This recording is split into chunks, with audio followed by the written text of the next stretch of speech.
Dulu, ada seseorang bernama Bima.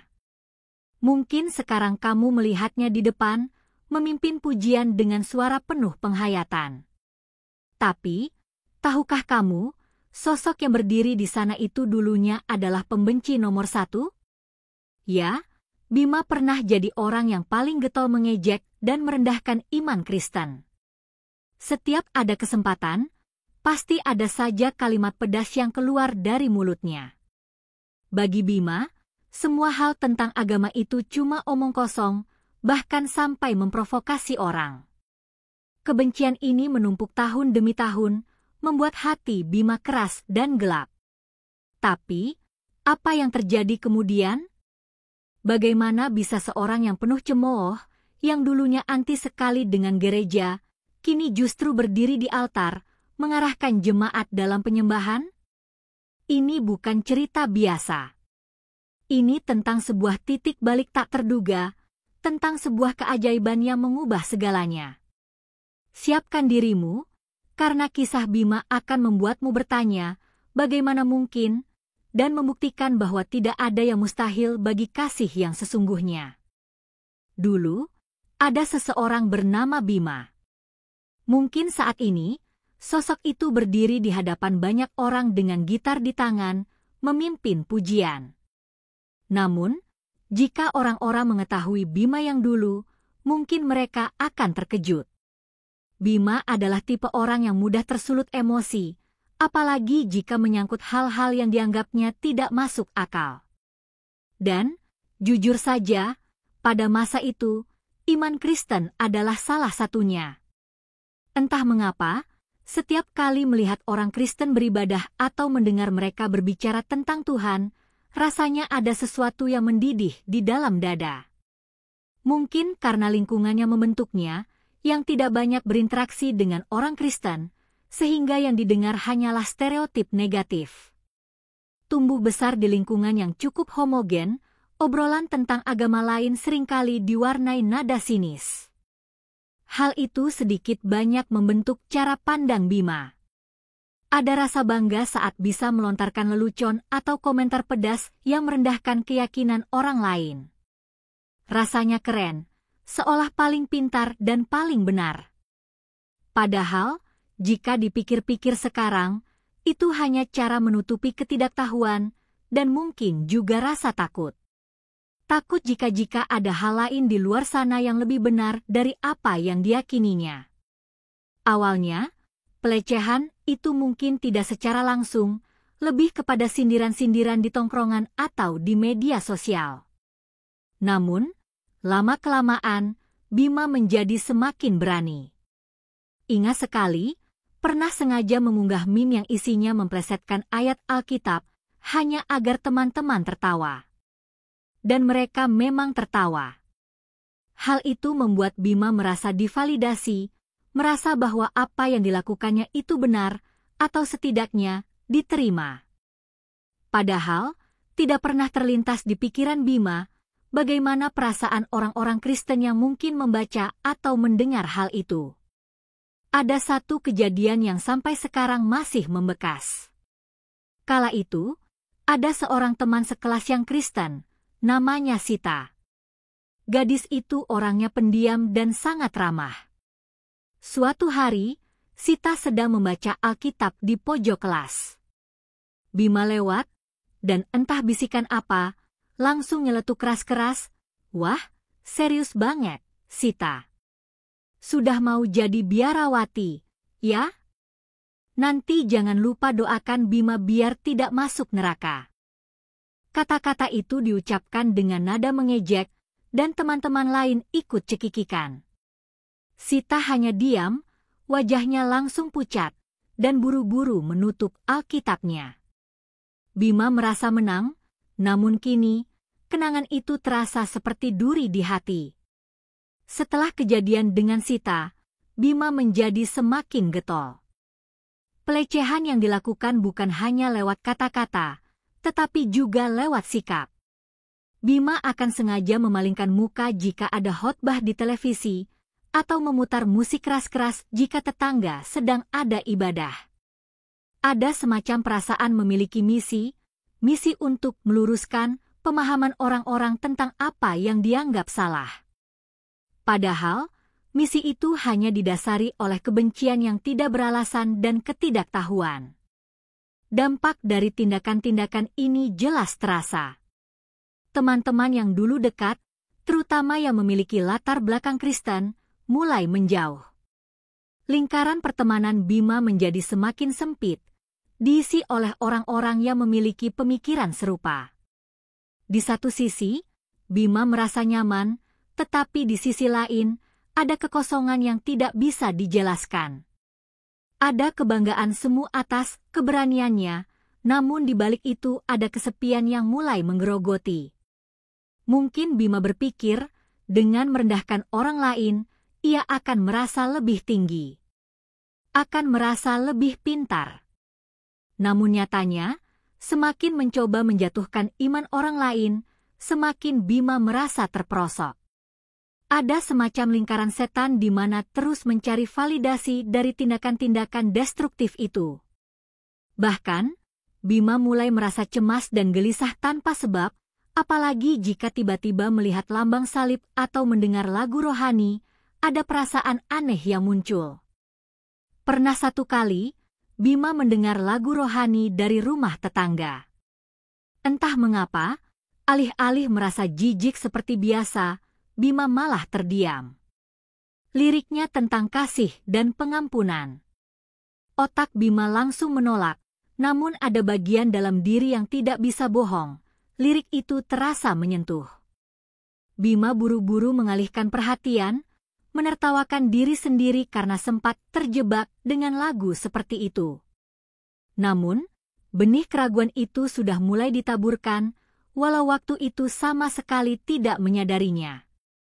Kala itu, pikiran Bima dipenuhi dengan ide-ide negatif dan prasangka buruk. Ada daftar panjang argumen untuk membantah setiap ajaran Kristen yang didengar. Bima merasa paling benar, paling logis, paling rasional. Setiap ada kesempatan, argumen-argumen itu akan dilontarkan dengan penuh keyakinan. Namun, seiring berjalannya waktu, ada pertanyaan yang mulai muncul di benak. Apakah benar Bima bahagia dengan semua ini? Apakah ini hidup yang Bima inginkan? Di titik ini, Bima masih jauh dari kata bertobat. Bima masih sosok yang arogan, yang merendahkan, dan yang penuh kebencian. Namun, benih-benih kecil keraguan itu, yang mungkin terlihat tidak berarti, sebenarnya sedang bekerja di dalam hati. Bima tidak tahu apa yang akan terjadi selanjutnya, tetapi Tuhan punya rencananya sendiri. Dan ternyata, rencananya itu jauh lebih indah dan tidak terduga dari apa yang pernah dibayangkan. Hidup Bima waktu itu, kalau digambarkan, seperti sebuah lintasan yang lurus, padahal di ujungnya ada jurang. Hari-harinya dipenuhi dengan rutinitas, dan meskipun terlihat bahagia dengan lingkaran pertemanannya yang sepemikiran, ada kekosongan yang terus menggerogoti. Rasa bangga akan argumen-argumen yang tajam atau kelakar-kelakar yang merendahkan, perlahan-lahan terasa hambar. Justru, seringkali setelah melontarkan ejekan, ada rasa aneh yang muncul, bukan puas, melainkan gelisah. Semacam sinyal peringatan dari lubuk hati yang selama ini terabaikan. Pemicu perubahan itu datang dari arah yang paling tidak terduga. Bukan dari debat teologi, bukan dari khotbah yang menusuk, melainkan dari sebuah kejadian sepele yang menimpa salah satu teman dekatnya. Teman itu, sebut saja Adi, mengalami kecelakaan cukup parah. Bima dan teman-teman lainnya tentu saja panik, bergegas ke rumah sakit. Di sanalah, di ruang tunggu rumah sakit yang dingin dan tegang, Bima melihat sesuatu yang belum pernah dilihatnya sebelumnya. Di antara kerumunan orang yang panik, ada beberapa teman Adi yang beragama Kristen, yang selama ini sering menjadi sasaran ejekan Bima. Mereka tidak banyak bicara, tapi yang Bima perhatikan adalah bagaimana mereka mendekati orang tua Adi. Dengan wajah teduh, mereka tidak menyalahkan, tidak menghakimi, melainkan menawarkan bantuan. Bahkan, Bima melihat salah satu dari mereka, seorang gadis yang dulu pernah Bima olok-olok imannya, menggenggam tangan Ibu Adi sambil membisikkan kata-kata penghiburan dan doa. Momen itu seperti tamparan keras bagi Bima. Bagaimana mungkin orang yang selalu direndahkan, yang imannya selalu diolok-olok, bisa menunjukkan kasih yang begitu tulus? Tidak ada sedikit pun raut dendam di wajah mereka. Yang ada hanya ketulusan dan kepedulian yang mendalam. Pikiran Bima kalut. Selama ini, ia selalu menganggap orang Kristen sebagai kelompok yang lemah, mudah ditipu, atau mungkin hanya mencari keuntungan. Tapi yang disaksikannya di sana adalah kebalikannya. Pulang dari rumah sakit malam itu, Bima tidak bisa tidur. Bayangan wajah gadis yang berdoa untuk Ibu Adi terus terbayang. Kata-kata hinaan yang pernah dilontarkan seolah berbalik menghantam dirinya sendiri. Ada semacam rasa malu dan penyesalan yang belum pernah dirasakan sebelumnya. Pertanyaan-pertanyaan mulai bermunculan di benaknya. Apakah selama ini yang Bima lakukan itu benar? Apakah semua asumsi tentang orang Kristen itu salah? Keesokan harinya, kecelakaan Adi menjadi topik hangat. Teman-teman Kristen Adi datang menjenguk lagi, dan mereka membawa makanan untuk keluarga Adi. Bima melihat mereka berinteraksi dengan orang tua Adi dengan sangat hormat dan penuh perhatian. Tidak ada pembicaraan tentang agama, hanya tentang kepedulian. Ini semakin membuat Bima bertanya-tanya. Hati yang tadinya keras, seolah mulai retak, membuka celah kecil bagi keraguan untuk masuk. Bima mulai memperhatikan perilaku teman-teman Kristen di sekitarnya. Yang dulu hanya dilihat sebagai objek untuk dilecehkan, kini mulai dilihat sebagai individu. Mereka tidak seburuk yang dibayangkan. Bahkan, beberapa dari mereka adalah orang-orang yang tulus dan berintegritas. Ini bertolak belakang dengan semua narasi negatif yang selama ini Bima pegang teguh. Satu hal yang paling menarik perhatian Bima adalah ketenangan yang dipancarkan oleh teman-teman Kristen itu, bahkan di tengah situasi sulit seperti kecelakaan Adi. Mereka tidak panik, tidak menyalahkan, melainkan menunjukkan ketabahan dan harapan. Ini adalah sesuatu yang Bima sadari tidak dimilikinya, meskipun ia selalu berusaha terlihat kuat dan tak tergoyahkan di mata orang lain. Pergulatan batin Bima semakin menjadi-jadi. Di satu sisi, ada ego dan kesombongan yang masih ingin bertahan dengan keyakinan lamanya. Di sisi lain, ada kejujuran hati yang mulai mengakui bahwa ada sesuatu yang istimewa dari orang-orang Kristen ini. Sebuah kekuatan yang tidak berasal dari argumen-argumen logis, tapi dari sesuatu yang lebih dalam, sesuatu yang Bima tidak kenali. Titik balik ini bukan tentang Bima yang tiba-tiba percaya pada Yesus. Sama sekali bukan. Ini hanyalah permulaan. Ini tentang sebuah celah kecil yang terbuka di dinding tebal prasangka dan kebencian yang telah dibangunnya selama bertahun-tahun. Sebuah benih keraguan yang ditaburkan, bukan oleh kata-kata, tapi oleh tindakan nyata kasih dan kepedulian. Dan dari benih kecil itulah, sebuah perjalanan baru akan dimulai, perjalanan menuju sesuatu yang tidak pernah ia duga sebelumnya. Setelah peristiwa di rumah sakit, pikiran Bima tidak pernah tenang. Benih keraguan yang tertanam mulai tumbuh, memaksa Bima untuk mempertanyakan semua yang diyakini sebelumnya. Dulu, Bima selalu merasa punya jawaban untuk segalanya, terutama dalam hal agama. Sekarang, ada banyak sekali pertanyaan tanpa jawaban yang berputar-putar di kepala. Malam-malam yang biasanya diisi dengan tidur pulas, kini berganti dengan lamunan dan kegelisahan. Ada dorongan kuat untuk mencari tahu, tapi tidak tahu harus mulai dari mana. Pencarian itu dimulai dari hal yang paling sederhana. Bima mulai menyelinap ke media sosial, bukan untuk melecehkan, melainkan untuk mengamati. Bima melihat unggahan-unggahan teman-teman Kristen yang dulu sering dihina. Kali ini, Bima membacanya dengan hati yang berbeda. Bukan mencari celah untuk menyerang, tapi mencoba memahami. Ada kutipan ayat-ayat Alkitab, tulisan-tulisan tentang kasih dan pengampunan, serta kisah-kisah pribadi tentang bagaimana iman mengubah hidup. Perlahan, satu persatu, prasangka yang selama ini dipegang mulai luntur. Rasa penasaran membawa Bima ke toko buku. Bukan mencari novel bestseller atau buku filsafat yang berat, tapi mencari Alkitab. Ini adalah pengalaman pertama memegang kitab suci yang dulu selalu diejek. Rasanya canggung, seperti memegang sesuatu yang terlarang. Bima memilih Alkitab dengan sampul sederhana, berharap tidak ada yang memperhatikan. Di rumah, dengan sembunyi-sembunyi, mulai dibaca. Awalnya, banyak bagian yang terasa asing dan sulit dipahami. Tapi, ada beberapa kisah yang entah mengapa, terasa menyentuh hati. Kisah tentang pengampunan, tentang kasih tanpa syarat, dan tentang harapan. Perjalanan ini tidak mulus. Banyak keraguan yang muncul. Benarkah semua ini? Bagaimana bisa kejadian puluhan ribu tahun lalu relevan dengan hidup sekarang? Bukankah ini hanya cerita karangan? Pertanyaan-pertanyaan itu terus membayangi. Namun, Bima merasa ada dorongan kuat untuk terus mencari.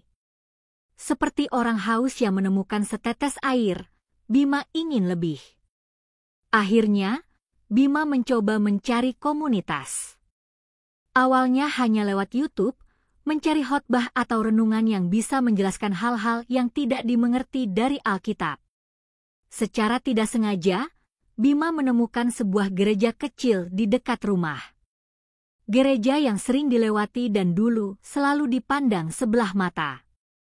Suatu minggu pagi, dengan jantung berdebar kencang, Bima memberanikan diri masuk. Duduk di bangku paling belakang, mencoba tidak menarik perhatian. Musik pujian terdengar memenuhi ruangan. Anehnya, alih-alih merasa jijik, Bima merasakan ketenangan yang belum pernah dirasakan sebelumnya.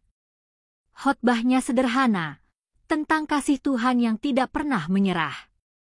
Itu terasa seperti berbicara langsung ke hati Bima yang selama ini keras. Di gereja itu, Bima melihat wajah-wajah ramah. Ada yang tersenyum saat Bima berpapasan. Tidak ada tatapan menghakimi, padahal bisa saja mereka tahu siapa Bima yang dulu. Justru, ada beberapa orang yang mencoba mendekat, menyapa dengan tulus. Mereka tidak langsung mengkristenkan Bima, tidak mendesak untuk percaya. Mereka hanya menawarkan persahabatan dan komunitas. Peran komunitas ini sangat penting. Mereka menjadi cermin dari ajaran kasih yang Bima baca di Alkitab. Semakin sering Bima datang ke gereja, semakin banyak pengalaman pribadi yang memperkuat keyakinan. Ada ketenangan yang dirasakan saat mendengarkan pujian. Ada kelegaan saat mendengarkan khotbah tentang pengampunan.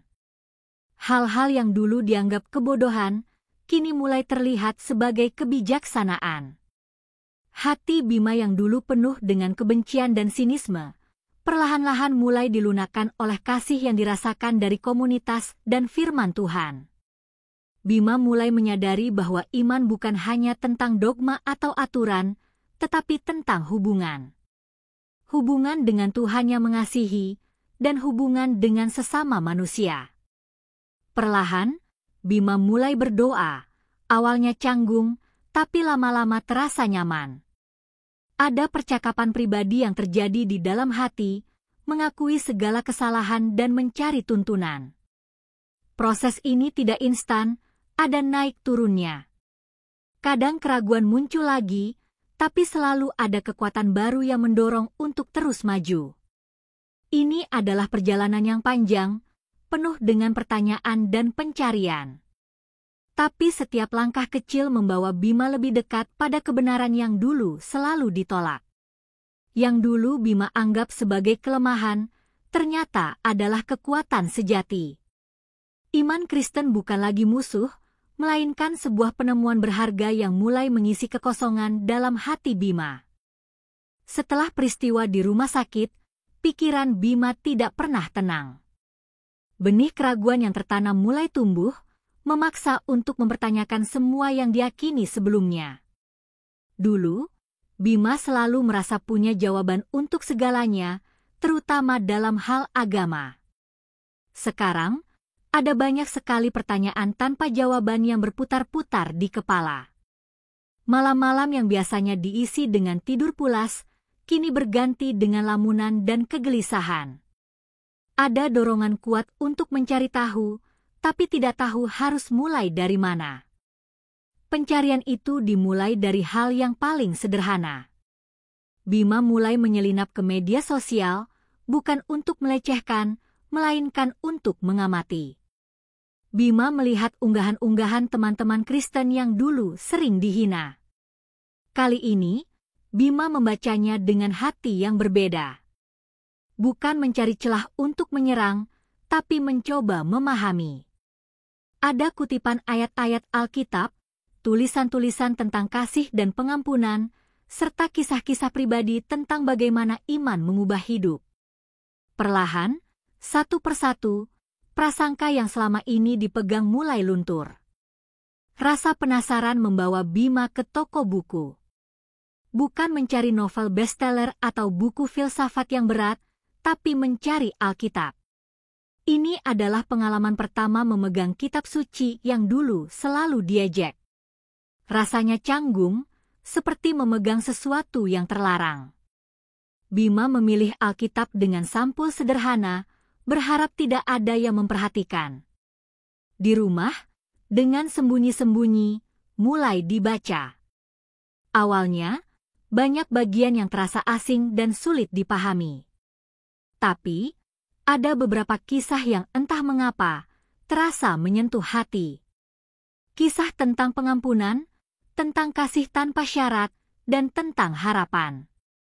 Perjalanan ini tidak mulus. Banyak keraguan yang muncul. Benarkah semua ini? Bagaimana bisa kejadian puluhan ribu tahun lalu relevan dengan hidup sekarang? Bukankah ini hanya cerita karangan? Pertanyaan-pertanyaan itu terus membayangi. Namun, Bima merasa ada dorongan kuat untuk terus mencari. Seperti orang haus yang menemukan setetes air, Bima ingin lebih. Akhirnya, Bima mencoba mencari komunitas. Awalnya hanya lewat YouTube, mencari khotbah atau renungan yang bisa menjelaskan hal-hal yang tidak dimengerti dari Alkitab. Secara tidak sengaja, Bima menemukan sebuah gereja kecil di dekat rumah. Gereja yang sering dilewati dan dulu selalu dipandang sebelah mata. Suatu minggu pagi, dengan jantung berdebar kencang, Bima memberanikan diri masuk. Duduk di bangku paling belakang, mencoba tidak menarik perhatian. Musik pujian terdengar memenuhi ruangan. Anehnya, alih-alih merasa jijik, Bima merasakan ketenangan yang belum pernah dirasakan sebelumnya. Khotbahnya sederhana, tentang kasih Tuhan yang tidak pernah menyerah. Itu terasa seperti berbicara langsung ke hati Bima yang selama ini keras. Di gereja itu, Bima melihat wajah-wajah ramah. Ada yang tersenyum saat Bima berpapasan. Tidak ada tatapan menghakimi, padahal bisa saja mereka tahu siapa Bima yang dulu. Justru, ada beberapa orang yang mencoba mendekat, menyapa dengan tulus. Mereka tidak langsung mengkristenkan Bima, tidak mendesak untuk percaya. Mereka hanya menawarkan persahabatan dan komunitas. Peran komunitas ini sangat penting. Mereka menjadi cermin dari ajaran kasih yang Bima baca di Alkitab. Semakin sering Bima datang ke gereja, semakin banyak pengalaman pribadi yang memperkuat keyakinan. Ada ketenangan yang dirasakan saat mendengarkan pujian. Ada kelegaan saat mendengarkan khotbah tentang pengampunan. Hal-hal yang dulu dianggap kebodohan, kini mulai terlihat sebagai kebijaksanaan. Hati Bima yang dulu penuh dengan kebencian dan sinisme, perlahan-lahan mulai dilunakkan oleh kasih yang dirasakan dari komunitas dan firman Tuhan. Bima mulai menyadari bahwa iman bukan hanya tentang dogma atau aturan, tetapi tentang hubungan. Hubungan dengan Tuhan yang mengasihi, dan hubungan dengan sesama manusia. Perlahan, Bima mulai berdoa, awalnya canggung, tapi lama-lama terasa nyaman. Ada percakapan pribadi yang terjadi di dalam hati, mengakui segala kesalahan dan mencari tuntunan. Proses ini tidak instan, ada naik turunnya. Kadang keraguan muncul lagi, tapi selalu ada kekuatan baru yang mendorong untuk terus maju. Ini adalah perjalanan yang panjang, penuh dengan pertanyaan dan pencarian. Tapi setiap langkah kecil membawa Bima lebih dekat pada kebenaran yang dulu selalu ditolak. Yang dulu Bima anggap sebagai kelemahan, ternyata adalah kekuatan sejati. Iman Kristen bukan lagi musuh, melainkan sebuah penemuan berharga yang mulai mengisi kekosongan dalam hati Bima. Setelah melewati fase pencarian dan keraguan, Bima tahu ada sesuatu yang berbeda di dalam hatinya. Ketenangan yang dulu terasa asing, kini mulai menetap. Namun, ada satu beban besar yang masih menghimpit, masa lalu yang kelam. Semua ejekan, hinaan, dan sikap meremehkan yang pernah dilontarkan kepada orang-orang Kristen terasa seperti gunung dosa yang tak terangkat. Pikiran tentang Sita, gadis pendiam yang pernah jadi korban ejekan Bima, selalu muncul dan memicu rasa bersalah yang menusuk. Rasa penyesalan itu terus-menerus menggelayuti. Di tengah pergumulan batin ini, Bima mendengarkan sebuah khotbah di gereja tentang kasih karunia dan pengampunan Tuhan. Hamba Tuhan itu berbicara tentang bagaimana Yesus datang bukan untuk menghakimi, melainkan untuk menyelamatkan, bahkan orang-orang yang paling berdosa sekalipun. Kata-kata itu menembus relung hati Bima. Sebuah kebenaran yang terasa begitu kuat, menjanjikan kelegaan dari beban yang selama ini dipikul. Mata Bima berkaca-kaca, ada dorongan kuat untuk menanggapi panggilan itu. Momen penyerahan diri itu terjadi di sebuah kebaktian. Setelah khotbah selesai, ada ajakan untuk mereka yang ingin menyerahkan hidup kepada Tuhan. Dengan jantung berdebar kencang dan kaki yang terasa berat, Bima berdiri dari bangku belakang dan berjalan maju. Ini adalah langkah paling berat dan paling penting dalam hidup Bima. Di sana, di depan jemaat, Bima memejamkan mata dan mengakui semua kesalahan. Mengakui masa lalu yang penuh kebencian dan memohon pengampunan. Ada tangis yang pecah, bukan tangis kesedihan, tapi tangis kelegaan. Ketika air mata itu mengalir, Bima merasakan beban yang luar biasa terangkat dari pundak. Seolah-olah, semua sampah dan kotoran dari masa lalu dibersihkan. Ada perasaan ringan, damai, dan sukacita yang memenuhi hati. Ini bukan sekadar emosi sesaat, melainkan sebuah pengalaman spiritual yang mendalam. Bima merasa diterima, diampuni, dan dikasihi sepenuhnya, tanpa syarat, meski dengan semua kesalahan yang telah diperbuat. Ini adalah kasih yang tidak pernah dibayangkan. Setelah momen pertobatan itu, perubahan mulai terlihat jelas dalam hidup Bima. Cara berpikir yang dulu selalu negatif dan sinis, perlahan mulai diganti dengan pandangan yang lebih positif dan penuh harapan. Hati yang dulu dipenuhi dengan kebencian, kini mulai merasakan kasih yang tulus untuk sesama. Ada kerinduan untuk melakukan hal yang benar, untuk hidup sesuai dengan ajaran kasih yang kini telah diterima. Pembaruan pikiran dan hati ini terasa begitu nyata dan fundamental. Lingkungan lama, teman-teman lama, kini terasa berbeda. Bima tidak lagi tertarik dengan percakapan yang merendahkan atau tindakan-tindakan yang merugikan.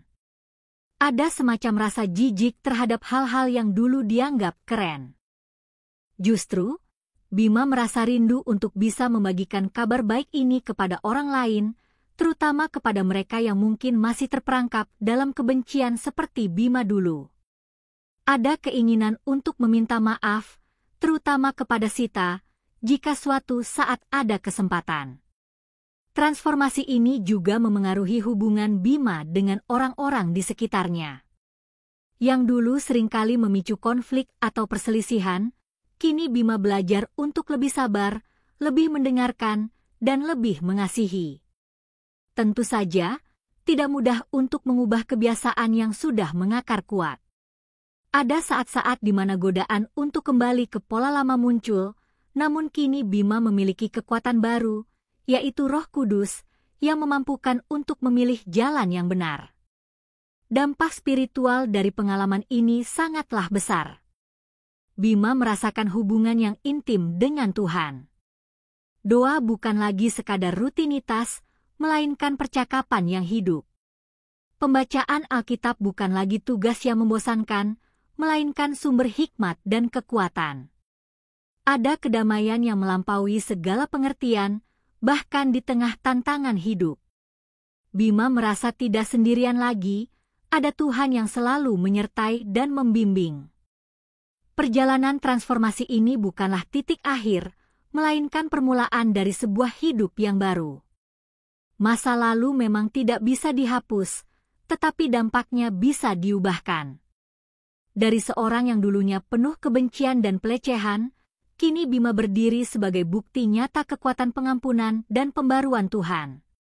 Ini adalah kesaksian hidup bahwa tidak ada seorang pun yang terlalu jauh untuk dijangkau oleh kasih-Nya.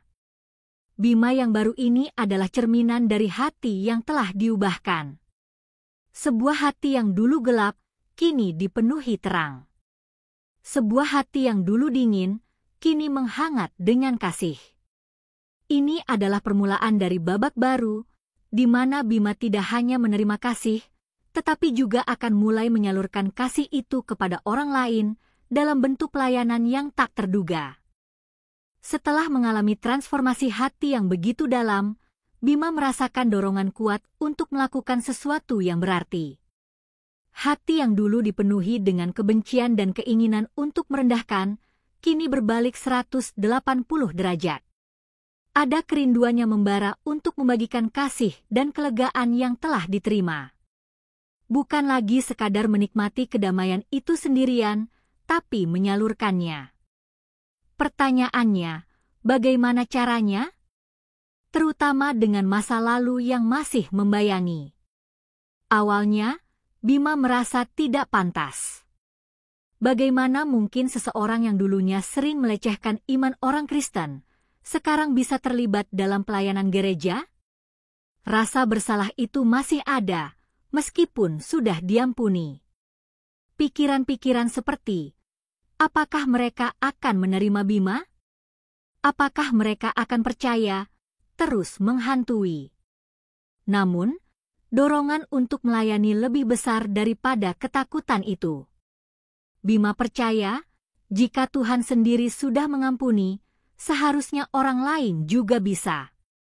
Langkah pertama Bima adalah dengan menjadi anggota jemaat yang aktif.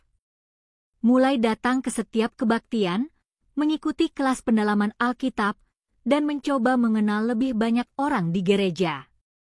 Bima belajar banyak tentang bagaimana sebuah komunitas iman berfungsi, bagaimana mereka saling mendukung dan mengasihi. Dari situ, Bima melihat berbagai bentuk pelayanan, mulai dari membersihkan gereja, membantu di dapur, hingga mengajar sekolah minggu. Semuanya dilakukan dengan ketulusan. Tiba-tiba, sebuah kesempatan muncul di hadapan Bima. Gereja sedang mencari beberapa orang untuk membantu dalam tim musik, khususnya sebagai operator sound system atau mengatur alat musik. Bima yang memang punya sedikit latar belakang dengan teknologi dan musik, merasa terpanggil. Ini bukan posisi yang mencolok, tapi merupakan kesempatan untuk bisa berkontribusi di balik layar. Sebuah langkah kecil yang signifikan untuk masuk ke dalam pelayanan. Saat pertama kali bergabung dengan tim musik, perasaan campur aduk muncul. Ada kegugupan, tapi juga sukacita. Bima masih ingat bagaimana di masa lalu sering mengejek lagu-lagu rohani, bahkan nada-nadanya pun sering dijadikan bahan olok-olok. Sekarang, berada di tengah-tengah orang-orang yang melantunkan lagu-lagu itu dengan hati tulus, ada rasa haru yang luar biasa. Setiap dentingan gitar, setiap ketukan drum, setiap lirik yang dinyanyikan, terasa begitu bermakna. Bima belajar banyak dari anggota tim musik lainnya. Mereka adalah orang-orang yang rendah hati, berdedikasi, dan penuh sukacita. Tidak ada satupun dari mereka yang menghakimi masa lalu Bima. Justru, mereka menerima dengan tangan terbuka, memberikan dukungan, dan membimbing. Ini adalah pengalaman yang sangat menyembuhkan bagi Bima. Mereka menunjukkan kasih Kristus yang nyata, yang Bima sendiri belum sepenuhnya pahami sebelumnya. Seiring berjalannya waktu, Bima mulai merasa lebih nyaman.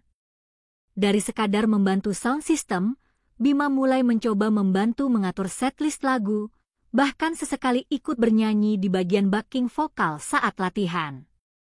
Suatu hari, pemimpin pujian berhalangan dan mencari pengganti. Tanpa ragu, salah satu teman di tim musik merekomendasikan Bima. Jantung Bima berdebar kencang. Memimpin pujian? Sosok yang dulunya melecehkan, sekarang memimpin ibadah? Rasanya tidak masuk akal. Namun, Bima memberanikan diri. Ini adalah momen yang Tuhan persiapkan. Bima latihan keras, bukan hanya untuk menguasai lagu, tapi juga untuk menguasai diri sendiri. Ada kerinduan yang dalam untuk bisa membawa jemaat kepada hadirat Tuhan melalui pujian, sesuatu yang dulu sama sekali tidak pernah terbayangkan. Ini adalah perjalanan dari kebencian menuju penyembahan. Tantangan tentu saja ada. Kadang, pikiran tentang masa lalu muncul kembali, mencoba membisikkan ketidaklayakan. Tapi setiap kali itu terjadi, Bima teringat akan kasih dan pengampunan Tuhan yang tak terbatas. Ingat bagaimana Tuhan mengangkat Bima dari lumpur dosa dan memberinya kesempatan kedua.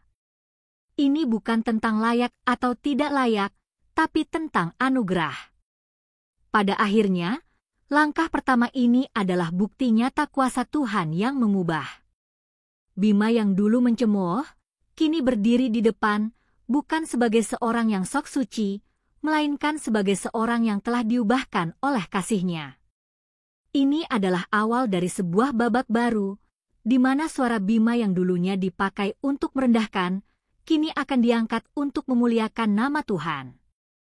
Momen ketika Bima pertama kali berdiri di depan, memimpin pujian, adalah perpaduan antara gugup dan sukacita yang luar biasa. Mikrofon di tangan terasa berat, dan pandangan mata jemaat yang dulunya bisa jadi target ejekan, kini terasa penuh harapan.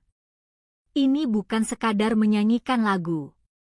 Ini adalah sebuah kesaksian hidup yang terpancar dari setiap lirik dan nada yang keluar. Suara yang dulunya dipakai untuk merendahkan, kini ditinggikan untuk memuliakan nama Tuhan.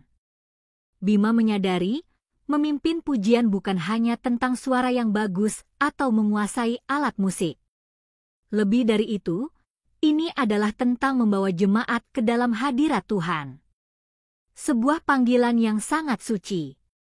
Bima belajar untuk tidak sekadar tampil, tapi untuk benar-benar menyembah dari hati yang paling dalam.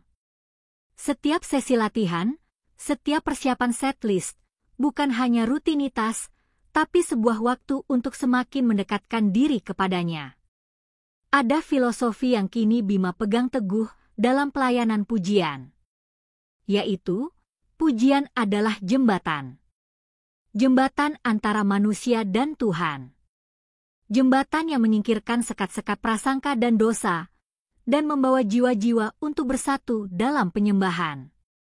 Bima ingin setiap orang yang mendengarkan, atau bahkan ikut bernyanyi, merasakan kehadiran Tuhan yang sama seperti yang Bima rasakan saat transformasi terjadi. Ini bukan pertunjukan, ini adalah ibadah. Pengalaman sebagai pemimpin pujian pun semakin bertambah. Ada banyak kisah nyata yang Bima alami. Pernah suatu kali, saat memimpin pujian, Bima melihat seorang jemaat menangis terseduh-seduh di bangkunya. Setelah kebaktian, jemaat itu mendekat dan bercerita bahwa lirik lagu yang Bima bawakan persis seperti isi hatinya yang sedang bergumul. Peristiwa itu menjadi pengingat yang kuat bagi Bima, betapa pelayanan pujian bisa menjadi alat Tuhan untuk menyentuh hati dan memulihkan jiwa. Tentu, tidak semua hari terasa mudah. Kadang ada keraguan, apa Bima benar-benar pantas berada di sini setelah semua yang terjadi? Tapi setiap kali pikiran itu muncul, Tuhan selalu memberikan kekuatan. Bima melihat bagaimana jemaat menerima dengan tangan terbuka. Tidak ada lagi jejak-jejak masa lalu yang menghakimi. Yang ada hanya kasih dan dukungan. Itu adalah bukti nyata dari kasih karunia dan anugerah Tuhan yang tidak terbatas. Pelayanan ini juga mengubah Bima secara pribadi. Dulu Bima selalu mencari validasi dari ejekan dan perdebatan. Sekarang, validasi itu ditemukan dalam setiap senyuman jemaat, setiap air mata pertobatan yang terlihat, dan setiap kali Bima merasakan hadirat Tuhan yang kuat saat memimpin. Itu adalah kepuasan yang jauh lebih dalam dan abadi dibandingkan kepuasan sesaat dari merendahkan orang lain. Kini, setiap kali Bima berdiri di depan, memegang mikrofon, ada rasa syukur yang meluap. Syukur karena Tuhan telah mengangkatnya dari kegelapan dan menempatkannya di tempat yang tidak pernah dibayangkan. Syukur karena suara yang dulunya dipakai untuk menghina, kini dipakai untuk memuliakan. Ini adalah sebuah kehormatan, bukan beban. Bima seringkali berbagi kesaksian ini secara singkat di sela-sela pujian. Bukan untuk membanggakan diri, tapi untuk menunjukkan kekuatan transformasi Tuhan. Bahwa jika Tuhan bisa mengubah hati Bima, Dia juga bisa mengubah hati siapa saja. Tidak ada dosa yang terlalu besar, tidak ada masa lalu yang terlalu kelam untuk dijangkau oleh kasih dan pengampunannya. Kesaksian hidup ini menjadi magnet tersendiri. Beberapa orang yang mengetahui masa lalu Bima datang mendekat setelah kebaktian, ingin tahu lebih banyak. Mereka penasaran bagaimana seseorang bisa berubah sejauh itu. Bima pun dengan senang hati berbagi, bukan dengan khotbah, tapi dengan cerita sederhana tentang bagaimana kasih Tuhan mengubah segalanya. Pada akhirnya, memimpin pujian bagi Bima bukan sekadar tugas di gereja. Ini adalah panggilan jiwa, sebuah pelayanan yang mengalir dari hati yang telah diubahkan. Ini adalah babak baru dalam hidupnya, di mana setiap nada dan setiap lirik adalah gema dari anugerah yang tak terhingga. Dan itu adalah sebuah permulaan yang indah untuk sebuah kehidupan yang benar-benar baru di dalam Kristus. Perjalanan Bima, dari seorang pencemooh menjadi pemimpin pujian, sungguh merupakan bukti nyata bahwa kasih Tuhan itu tidak terbatas. Kalau Bima yang dulu melihat Bima yang sekarang, mungkin dia akan tertawa terbahak-bahak dan bilang itu mustahil. Tapi, ini adalah kenyataan. Hidup Bima yang dulu gelap, kini dipenuhi terang. Hati yang dulu keras, kini melunak dan mengasihi. Ini bukan karena Bima hebat, tapi karena Tuhan jauh lebih besar dari segala kesalahan masa lalu. Ada banyak pelajaran berharga yang didapat Bima dari seluruh perjalanan ini. Yang pertama, jangan pernah menilai buku dari sampulnya. Jangan pernah menghakimi orang lain berdasarkan asumsi atau cerita yang belum tentu benar. Karena seringkali, di balik setiap orang yang terlihat berbeda atau salah, ada kisah yang belum terungkap, dan ada benih kebaikan yang menunggu untuk bertumbuh. Pelajaran kedua, pengampunan itu nyata. Bukan cuma dari Tuhan, tapi juga dari sesama manusia. Bima dulu merasa tidak layak diampuni, terutama oleh orang-orang Kristen yang dulu ia sakiti. Tapi, penerimaan dan kasih yang diberikan oleh komunitas gereja adalah sebuah anugerah yang luar biasa. Itu menunjukkan bahwa kasih bisa menutup banyak kesalahan, dan anugerah Tuhan selalu ada bagi mereka yang mau bertobat. Melalui semua ini, Bima menemukan arti sejati dari kebahagiaan. Dulu, kebahagiaan itu semu, berasal dari kesombongan dan perasaan lebih unggul dari orang lain. Tapi sekarang, kebahagiaan itu ditemukan dalam pelayanan, dalam melihat orang lain terberkati, dan yang paling penting, dalam hubungan yang erat dengan Tuhan. Ini adalah kedamaian yang tidak bisa dibeli dengan apapun, dan tidak bisa diambil oleh siapapun. Bima ingin menyampaikan sebuah pesan penting untuk semua orang. Mungkin ada yang sedang berada di posisi Bima dulu, yang penuh keraguan, kebencian, atau prasangka terhadap iman tertentu. Atau mungkin ada yang merasa sudah terlalu jauh terperosok dalam dosa, dan merasa tidak ada harapan. Jangan menyerah. Kasih Tuhan itu ada untuk setiap orang, tidak peduli sekelam apapun masa lalu. Dia selalu membuka tangannya, menunggu untuk memeluk dan mengubah. Bagi mereka yang sudah mengenal Tuhan, Bima juga punya pesan. Jadilah terang. Jadilah garam.